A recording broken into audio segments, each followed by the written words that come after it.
Memoirs of Sherlock Holmes by Sir Arthur Conan Doyle. Adventure 8. The Resident Patient. In glancing over the somewhat incoherent series of memoirs with which I have endeavoured to illustrate a few of the mental peculiarities of my friend Mr. Sherlock Holmes, I have been struck by the difficulty which I have experienced in picking out examples which shall in every way answer my purpose.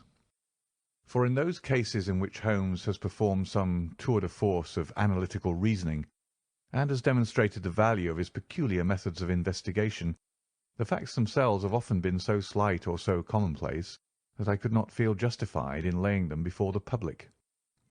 On the other hand, it has frequently happened that he has been concerned in some research where the facts have been of the most remarkable and dramatic character, but where the share which he has himself taken in determining their causes has been less pronounced than I, as his biographer, could wish. The small matter which I have chronicled under the heading of A Study in Scarlet, and that other later one connected with the loss of the Gloria Scott, may serve as examples of this Scylla and Charybdis, which are forever threatening the historian. It may be that in the business of which I am now about to write the part which my friend played is not sufficiently accentuated, and yet the whole train of circumstances is so remarkable that I cannot bring myself to omit it entirely from this series. It had been a close, rainy day in October. Our blinds were half drawn, and Holmes lay curled upon the sofa, reading and re-reading a letter which he had received by the morning post. For myself, my term of service in India had trained me to stand heat better than cold, and a thermometer of 90 was no hardship. But the paper was uninteresting. Parliament had risen, everybody was out of town, and I yearned for the glades of the New Forest or the shingle of Southsea. A depleted bank account had caused me to postpone my holiday, and as to my companion, neither the country nor the sea presented the slightest attraction to him. He loved to lie in the very centre of 5 millions of people, with his filaments stretching out and running through them, responsive to every little rumour or suspicion of unsolved crime.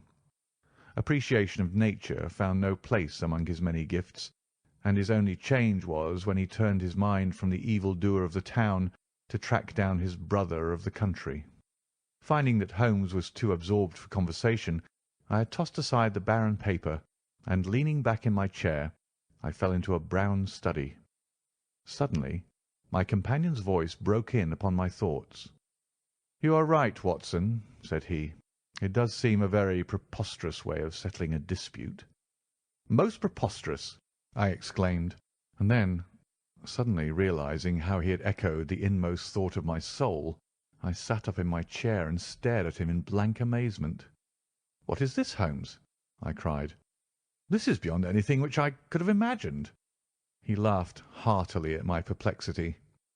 "You remember," said he, "that some little time ago, when I read you the passage in one of Poe's sketches, in which a close reasoner follows the unspoken thought of his companion, you were inclined to treat the matter as a mere tour de force of the author. On my remarking that I was constantly in the habit of doing the same thing, you expressed incredulity." "Oh, no." "Perhaps not with your tongue, my dear Watson, but certainly with your eyebrows. So when I saw you throw down your paper and enter upon a train of thought, I was very happy to have the opportunity of reading it off, and eventually of breaking into it, as a proof that I had been in rapport with you. But I was still far from satisfied. In the example which you read to me," said I, "the reasoner drew his conclusions from the actions of the man whom he observed. If I remember right, he stumbled over a heap of stones, looked up at the stars, and so on. But I have been seated quietly in my chair, and what clues can I have given you?" "You do yourself an injustice. The features are given to man as the means by which he shall express his emotions, and yours are faithful servants." "Do you mean to say that you read my train of thoughts from my features?" "Your features, and especially your eyes. Perhaps you cannot yourself recall how your reverie commenced?"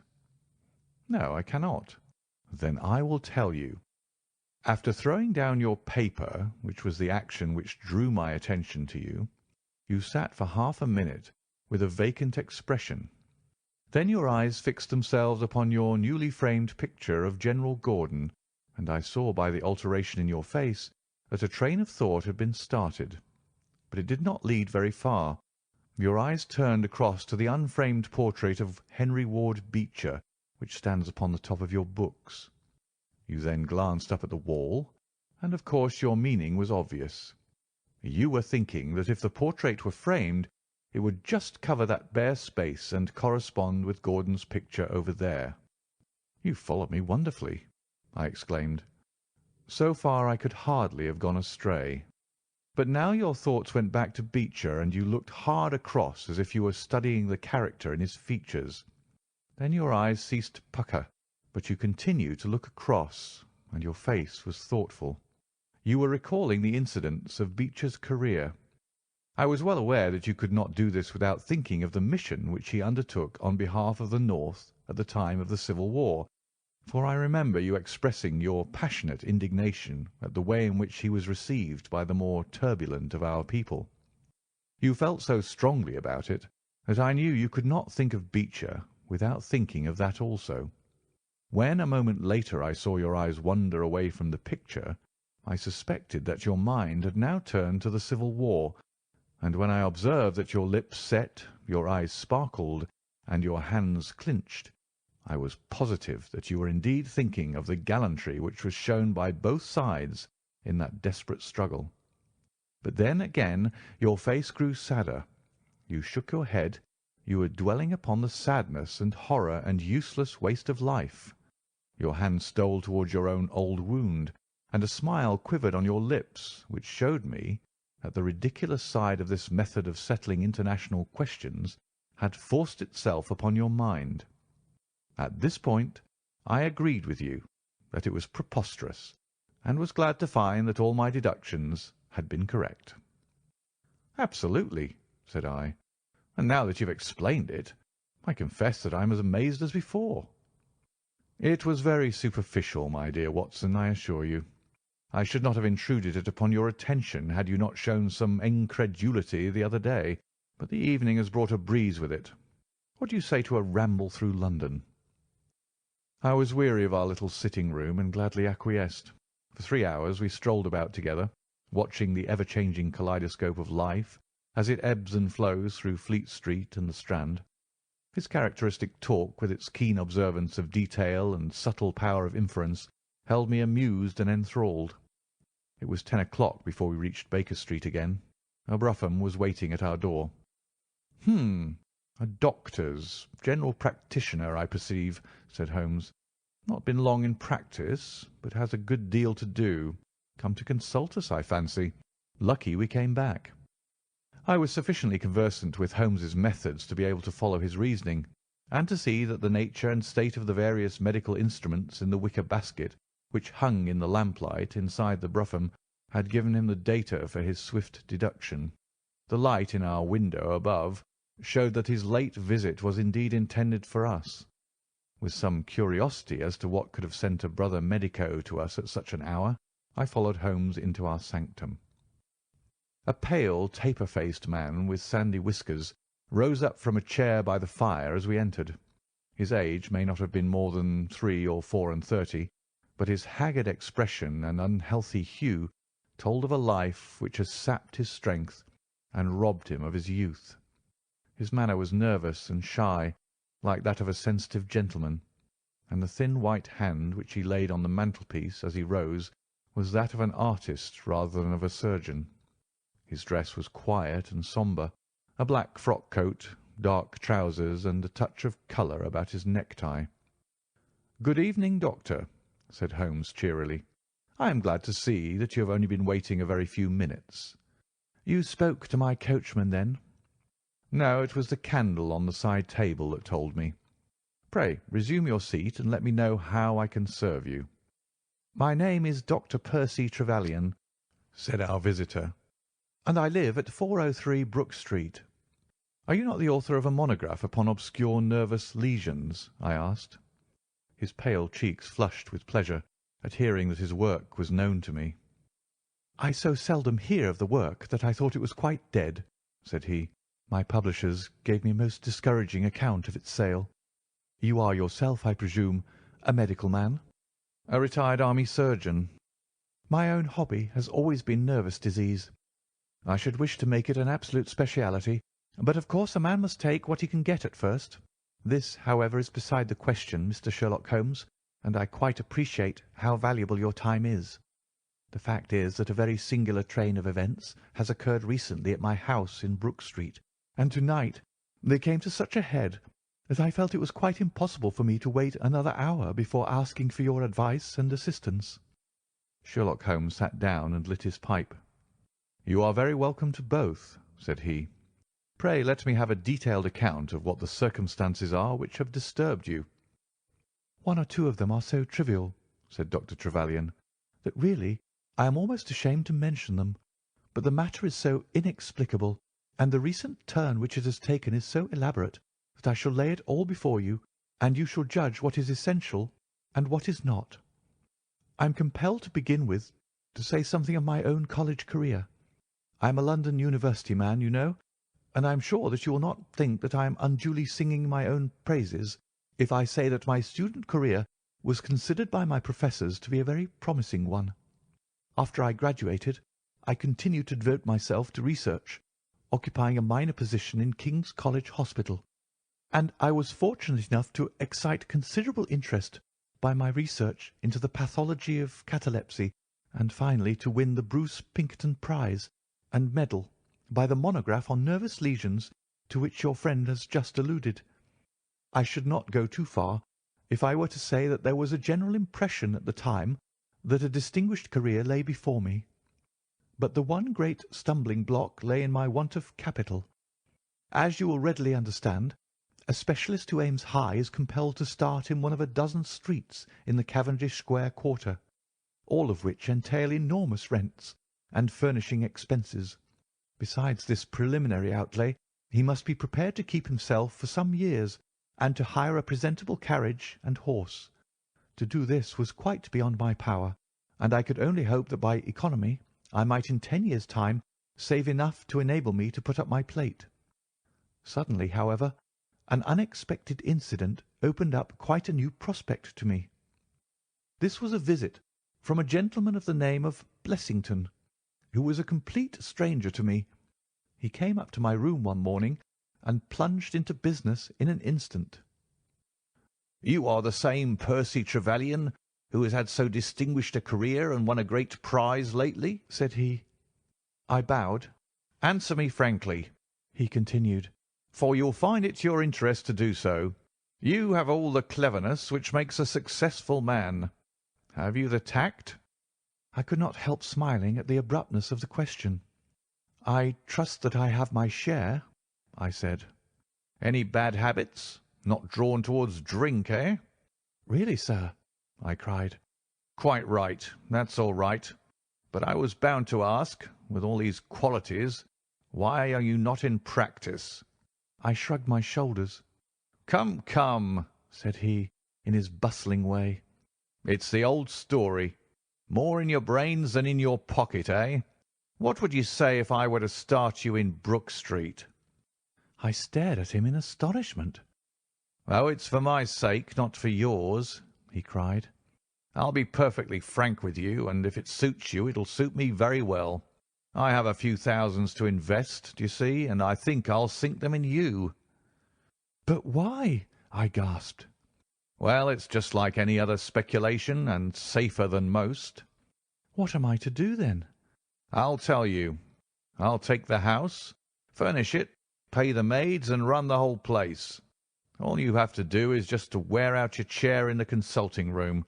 I'll let you have pocket money and everything.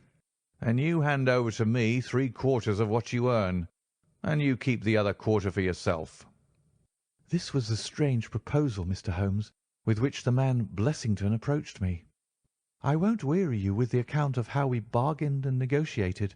It ended in my moving into the house next Lady Day and starting in practice on very much the same conditions as he had suggested. He came himself to live with me in the character of a resident patient. His heart was weak, it appears, and he needed constant medical supervision. He turned the 2 best rooms of the first floor into a sitting room and bedroom for himself. He was a man of singular habits, shunning company and very seldom going out. His life was irregular, but in one respect he was regularity itself. Every evening, at the same hour, he walked into the consulting room, examined the books, put down 5 and 3d for every guinea that I had earned, and carried the rest off to the strong box in his own room. I may say with confidence that he never had occasion to regret his speculation. From the first it was a success. A few good cases, and the reputation which I had won in the hospital brought me rapidly to the front, and during the last few years I have made him a rich man. So much, Mr. Holmes, for my past history and my relations with Mr. Blessington. It only remains for me now to tell you what has occurred to bring me here to-night. Some weeks ago Mr. Blessington came down to me in, as it seemed to me, a state of considerable agitation. He spoke of some burglary which, he said, had been committed in the West End, and he appeared, I remember, to be quite unnecessarily excited about it, declaring that a day should not pass before we should add stronger bolts to our windows and doors. For a week he continued to be in a peculiar state of restlessness, peering continually out of the windows and ceasing to take the short walk which had usually been the prelude to his dinner. From his manner it struck me that he was in mortal dread of something or somebody, but when I questioned him upon the point, he became so offensive that I was compelled to drop the subject. Gradually, as time passed, his fears appeared to die away, and he had renewed his former habits, when a fresh event reduced him to the pitiable state of prostration in which he now lies. What happened was this. 2 days ago I received the letter which I now read to you. Neither address nor date is attached to it. A Russian nobleman who is now resident in England, it runs, would be glad to avail himself of the professional assistance of Dr. Percy Trevelyan. He has been for some years a victim to cataleptic attacks, on which, as is well known, Dr. Trevelyan is an authority. He proposes to call at about 6:15 tomorrow evening, if Dr. Trevelyan will make it convenient to be at home. This letter interested me deeply, because the chief difficulty in the study of catalepsy is the rareness of the disease. You may believe, then, that I was in my consulting room when, at the appointed hour, the page showed in the patient. He was an elderly man, thin, demure, and commonplace. By no means the conception one forms of a Russian nobleman. I was much more struck by the appearance of his companion. This was a tall young man, surprisingly handsome, with a dark, fierce face, and the lips and chest of a Hercules. He had his hand under the other's arm as they entered, and helped him to a chair with a tenderness which one would hardly have expected from his appearance. "You will excuse me coming in, doctor," said he to me, speaking English with a slight lisp. "This is my father, and his health is a matter of the most overwhelming importance to me." I was touched by his filial anxiety. "You would perhaps care to remain during the consultation?" said I. "Not for the world," he cried with a gesture of horror. "It is more painful to me than I can express. If I were to see my father in one of those dreadful seizures, I am convinced that I should never survive it. My own nervous system is an exceptionally sensitive one. With your permission, I will remain in the waiting room while you go into my father's case." To this, of course, I assented, and the young man withdrew. The patient and I then plunged into a discussion of his case, of which I took exhaustive notes. He was not remarkable for intelligence, and his answers were frequently obscure, which I attributed to his limited acquaintance with our language. Suddenly, however, as I sat writing, he ceased to give any answer at all to my inquiries, and on my turning towards him, I was shocked to see that he was sitting bolt upright in his chair, staring at me with a perfectly blank and rigid face. He was again in the grip of his mysterious malady. My first feeling, as I have just said, was one of pity and horror. My second, I fear, was rather one of professional satisfaction. I made notes of my patient's pulse and temperature, tested the rigidity of his muscles, and examined his reflexes. There was nothing markedly abnormal in any of these conditions, which harmonized with my former experiences. I had obtained good results in such cases by the inhalation of nitrite of amyl, and the present seemed an admirable opportunity of testing its virtues. The bottle was downstairs in my laboratory, so leaving my patient seated in his chair, I ran down to get it. There was some little delay in finding it, 5 minutes, let us say, and then I returned. Imagine my amazement to find the room empty and the patient gone. Of course, my first act was to run into the waiting-room. The son had gone also. The hall door had been closed, but not shut. My page, who admits patients, is a new boy, and by no means quick. He waits downstairs and runs up to show patients out when I ring the consulting-room bell. He had heard nothing, and the affair remained a complete mystery. Mr. Blessington came in from his walk shortly afterwards, but I did not say anything to him upon the subject, for, to tell the truth, I have got in the way of late of holding as little communication with him as possible. Well, I never thought that I should see anything more of the Russian and his son, so you can imagine my amazement when, at the very same hour this evening, they both came marching into my consulting-room just as they had done before. "I feel that I owe you a great many apologies for my abrupt departure yesterday, doctor," said my patient. "I confess that I was very much surprised at it," said I. "Well, the fact is," he remarked, "that when I recover from these attacks, my mind is always very clouded as to all that has gone before.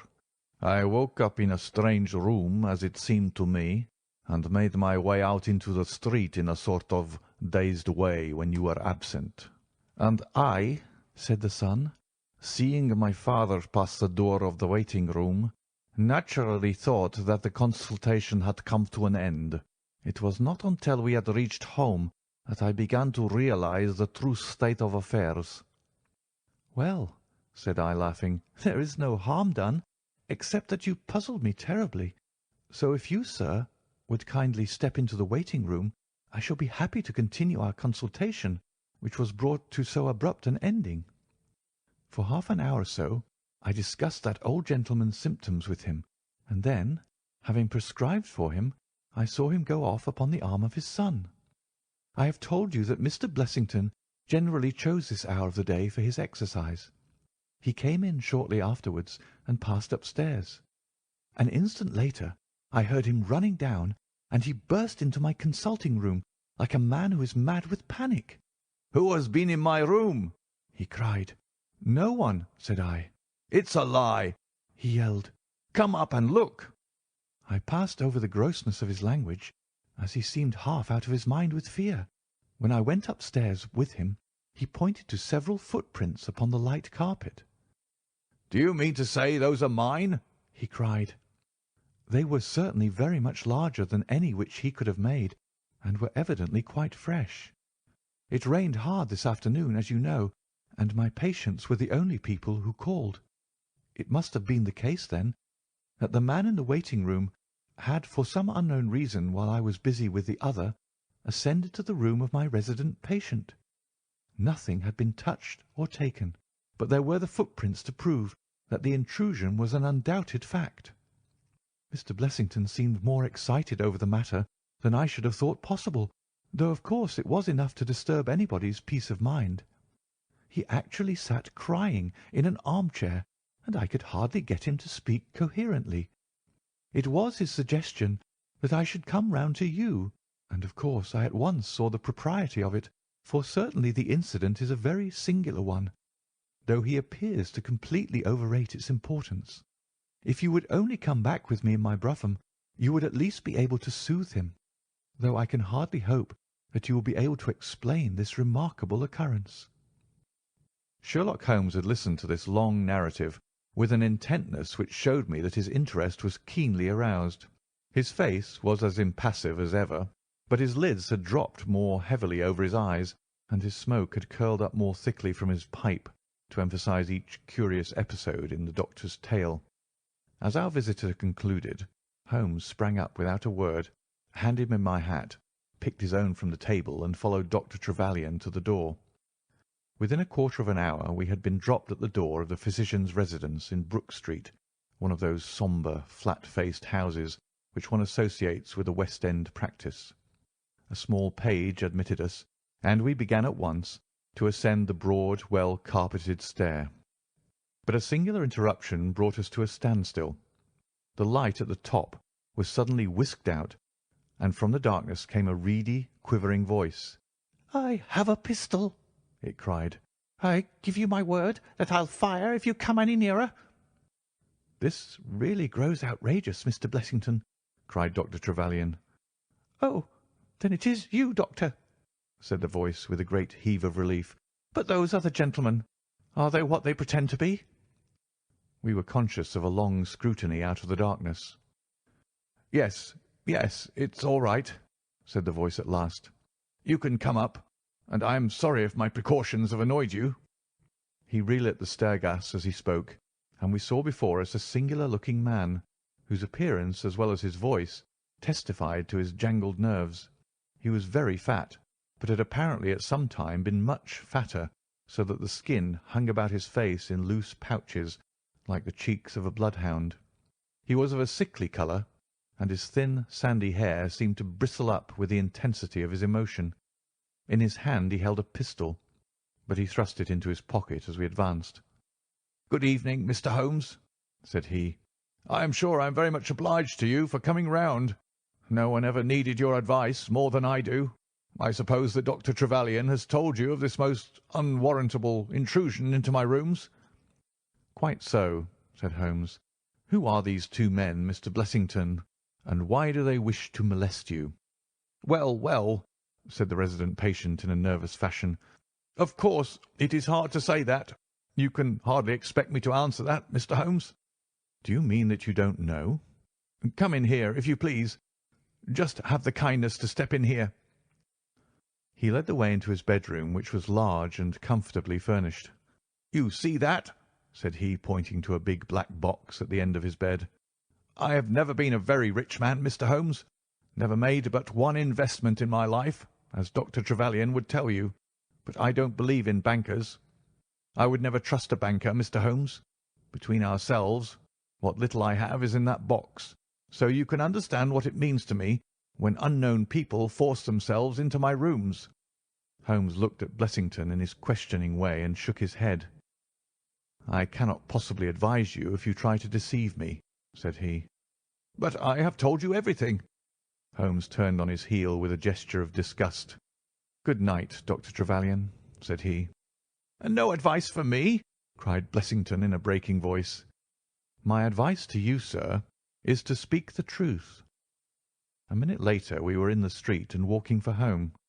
We had crossed Oxford Street and were half-way down Harley Street before I could get a word from my companion. "Sorry to bring you out on such a fool's errand, Watson," he said at last. "It is an interesting case, too, at the bottom of it." "I can make little of it," I confessed. "Well, it is quite evident that there are two men, more perhaps, but at least two, who are determined for some reason to get at this fellow Blessington. I have no doubt in my mind that both on the first and on the second occasion that young man penetrated to Blessington's room, while his confederate, by an ingenious device, kept the doctor from interfering." "And the catalepsy?"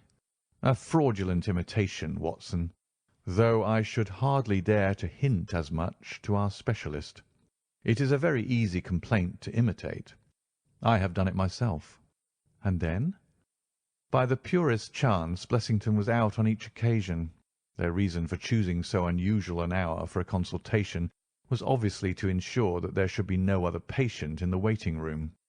It just happened, however, that this hour coincided with Blessington's constitutional, which seems to show that they were not very well acquainted with his daily routine. Of course, if they had been merely after plunder, they would at least have made some attempt to search for it. Besides, I can read in a man's eye when it is his own skin that he is frightened for. It is inconceivable that this fellow could have made two such vindictive enemies as these appear to be without knowing of it. I hold it, therefore, to be certain that he does know who these men are, and that for reasons of his own he suppresses it. It is just possible that to-morrow may find him in a more communicative mood." "Is there not one alternative?" I suggested. "Grotesquely improbable, no doubt, but still just conceivable. Might the whole story of the cataleptic Russian and his son be a concoction of Dr. Trevelyan's, who has, for his own purposes, been in Blessington's rooms?" I saw in the gaslight that Holmes wore an amused smile at this brilliant departure of mine. "My dear fellow," said he, "it was one of the first solutions which occurred to me, but I was soon able to corroborate the doctor's tale. This young man has left prints upon the stair carpet, which made it quite superfluous for me to ask to see those which he had made in the room. When I tell you that his shoes were square-toed, instead of being pointed like Blessington's, and were quite an inch and a third longer than the doctor's, you will acknowledge that there can be no doubt as to his individuality.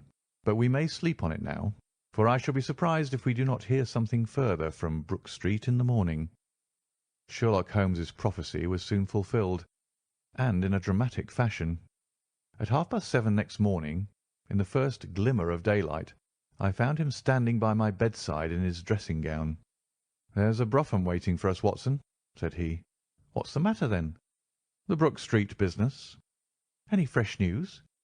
"Tragic, but ambiguous," said he, pulling up the blind. "Look at this, a sheet from a notebook with 'For God's sake, come at once. P.T.' scrawled upon it in pencil. Our friend the doctor was hard put to it when he wrote this. Come along, my dear fellow, for it's an urgent call." In a quarter of an hour or so we were back at the physician's house. He came running out to meet us with a face of horror. "Oh, such a business!" he cried, with his hands to his temples. "What then?" "Blessington has committed suicide." Holmes whistled. "Yes, he hanged himself during the night." We had entered, and the doctor had preceded us into what was evidently his waiting-room. "I really hardly know what I'm doing," he cried. "The police are already upstairs. It has shaken me most dreadfully." "When did you find out?" "He has a cup of tea taken in to him early every morning. When the maid entered about 7, there the unfortunate fellow was hanging in the middle of the room.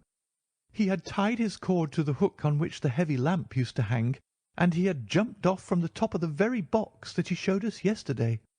Holmes stood for a moment in deep thought.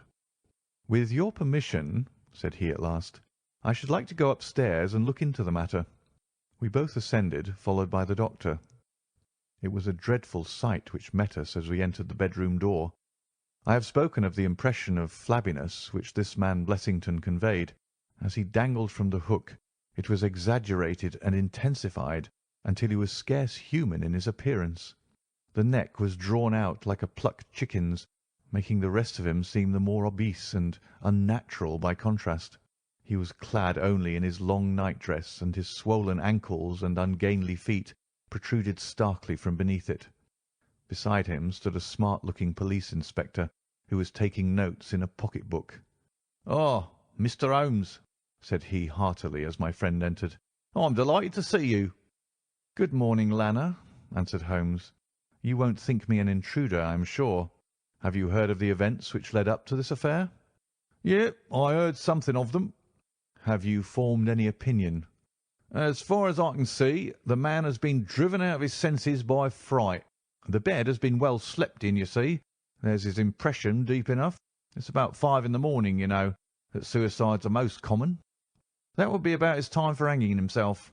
It seems to have been a very deliberate affair." "I should say that he has been dead about 3 hours, judging by the rigidity of the muscles," said I. "Noticed anything peculiar about the room?" asked Holmes. "Found a screwdriver and some screws on the wash-hand stand. Seems to have smoked heavily during the night, too. Here are 4 cigar ends that I picked out of the fireplace." Said Holmes. "Have you got his cigar holder?" "No, I've seen none." "His cigar case, then?" "Yes, it was in his coat pocket." Holmes opened it and smelled the single cigar which it contained.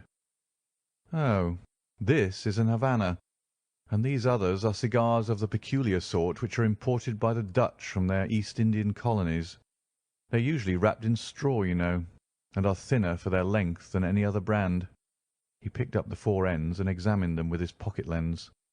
"2 of these have been smoked from a holder and 2 without. said he. "Two have been cut by a not very sharp knife, and two have had the ends bitten off by a set of excellent teeth. This is no suicide, Mr. Lanner.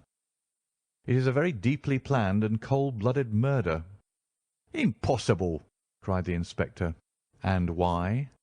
Why should anyone murder a man in so clumsy a fashion as by hanging him?" "That is what we have to find out." "How could they get in?" "Through the front door." "It was barred in the morning." "Then it was barred after them." "How do you know?" "I saw their traces. Excuse me a moment, and I may be able to give you some further information about it." He went over to the door, and turning the lock he examined it in his methodical way. Then he took out the key, which was on the inside, and inspected that also. The bed, the carpet, the chairs, the mantelpiece, the dead body, and the rope were each in turn examined, until at last he professed himself satisfied, and with my aid, and that of the inspector, cut down the wretched object and laid it reverently under a sheet. "How about this rope?" he asked. "It is cut off this," said Dr. Trevelyan, drawing a large coil from under the bed. "He was morbidly nervous of fire, and always kept this beside him, so that he might escape by the window in case the stairs were burning." "That must have saved them trouble," said Holmes thoughtfully. "Yes, the actual facts are very plain, and I shall be surprised if by the afternoon I cannot give you the reasons for them as well. I will take this photograph of Blessington, which I see upon the mantelpiece, as it may help me in my inquiries." "But you have told us nothing," cried the doctor. "Oh, there can be no doubt as to the sequence of events," said Holmes. "There were three of them in it, the young man, the old man, and a third, to whose identity I have no clue. The first two, I need hardly remark, are the same who masqueraded as the Russian count and his son, so we can give a very full description of them. They were admitted by a confederate inside the house. If I might offer you a word of advice, Inspector, it would be to arrest the page, who, as I understand, has only recently come into your service, Doctor." "The young imp cannot be found," said Dr. Trevelyan. "The maid and the cook have just been searching for him." Holmes shrugged his shoulders.